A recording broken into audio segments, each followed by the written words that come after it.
Good morning, good afternoon, good evening. Whatever time you happen to be watching this, I hope you're having a great day. If you are watching this, chances are you probably ditched class for spring break. I'm not going to judge too much. We're going to cover the final section of the mini deaths of Laila Starr. It's entitled Poetry, and although Ram V wrote a few poems that he sprinkled throughout this section, we're not dealing with any of those. We're just going to try to sum everything up and try to make sure that we get some sense of closure at the end of the book. As always, all images, quoted text are used for educational purposes. I'm not trying to make a buck. This video isn't monetized. It's just an effort to allow my students to catch up on things they may have missed. There's going to be a lot of questions in this thing. And what's going to happen today in class is I'm going to ask students to go to the content tab on Brightspace, read through the slides. They're going to teach a couple of slides. If there's enough students in class, they'll partner up. They're going to talk about the accuracy. They might talk about the linking to their classes or things we've talked about in class previously over the previous 4 sections. If they're stuck, they're just going to explain what's good, great, bad, and ugly about the slide or slides they're assigned, and then we're just going to move on from there. But this is going to be about a lot of questions. For example, did life resign itself to death?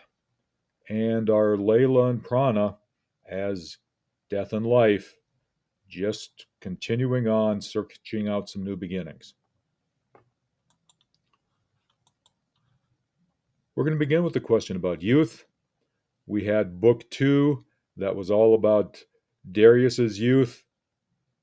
Now we have this young girl, one who's not easily deterred, perhaps being reminiscent of Darius, who was not going to let the rules affect his behavior.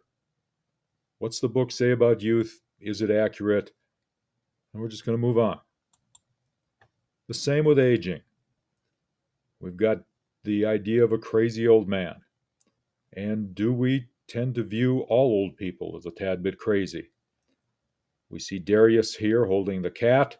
We've got crazy old cat people. He seems to have that grumpy look on his face, so we've got grumpy old people. Is this the accurate view of aging, or is it just playing a stereotype, and how are we going to deal with it?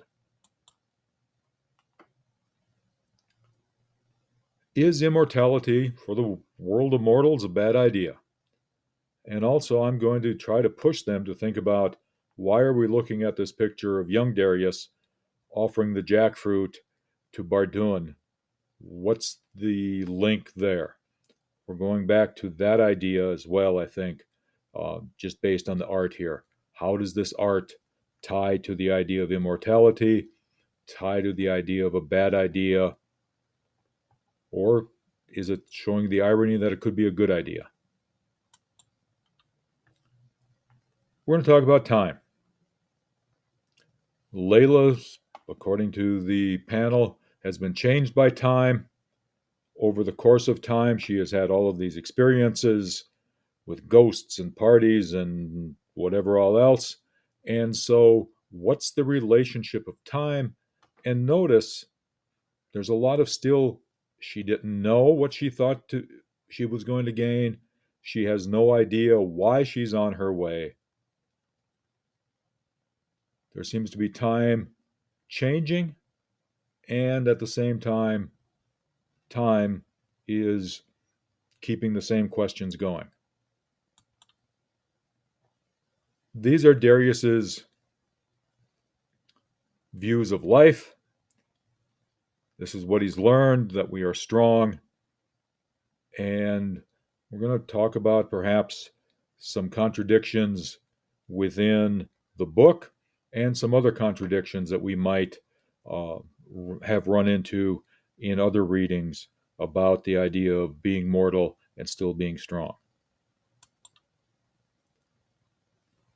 One of the first ones is just this idea of we're strong.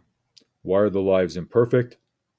And Not only that, the idea that those imperfections, do they affect, is the biggest flaw, excuse me, that these imperfections affect us and the people around us more as we kind of get self centered. I think that that's one of the questions we'll probably spend a lot of time on in class.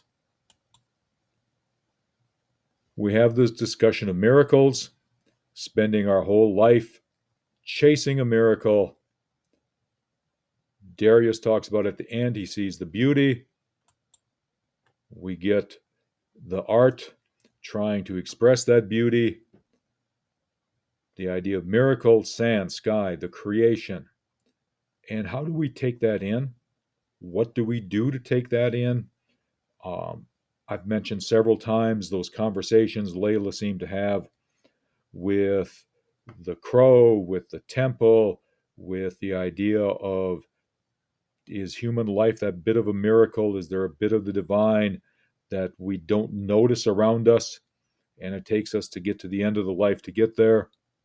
I don't know. We're going to see what students say about that. Remember, this is always going to be about what comes out in class on this one. And certainly all of these questions are things that you can work into your paper if you think it ties into something from one of your other classes. We'll deal with the plot. The very first slide where the directions were given deals with the plot. And, the question we asked, was Laila Starr ever actually fired? Was Kali ever actually fired? They changed it a little bit. Did Darius actually have a conversation with Death in his last days? Did Laila get her job back? Is she fully Kali? And again, that seems to be a continuation of the question that we had on the first slide, or this seems to be perhaps an introduction to the question that came in on the first slide of this presentation. But there's a plot question here. And there's also perhaps a plot answer rather than a plot question. Is it best that we just don't worry about it, put everything in a closed box and send it out to sea? Or do we need to think about it, talk about it, fight our way through it, and send the idea of immortality out to sea? Not sure.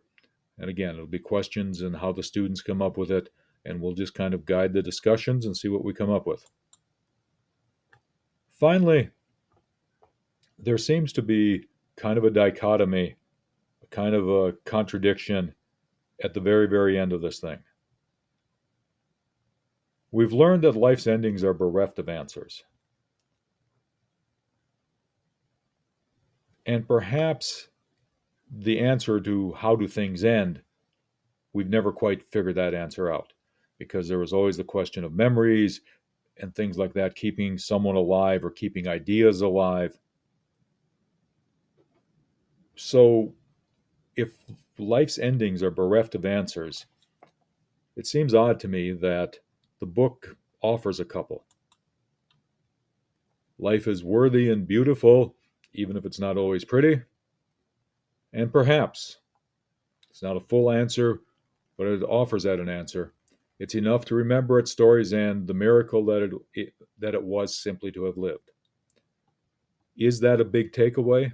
Is that enough of a big takeaway to make all of the connections necessary to your other classes, to make the idea of, we are strong? Is that enough of a connection to all of that?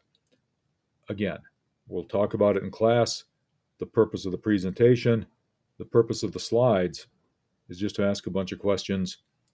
And perhaps that was the purpose of the book as well, just to prompt a whole bunch of questions. Hope all of you have a good weekend. Hope all of you have a great spring break. Hope to see you in class when we get back on that Monday.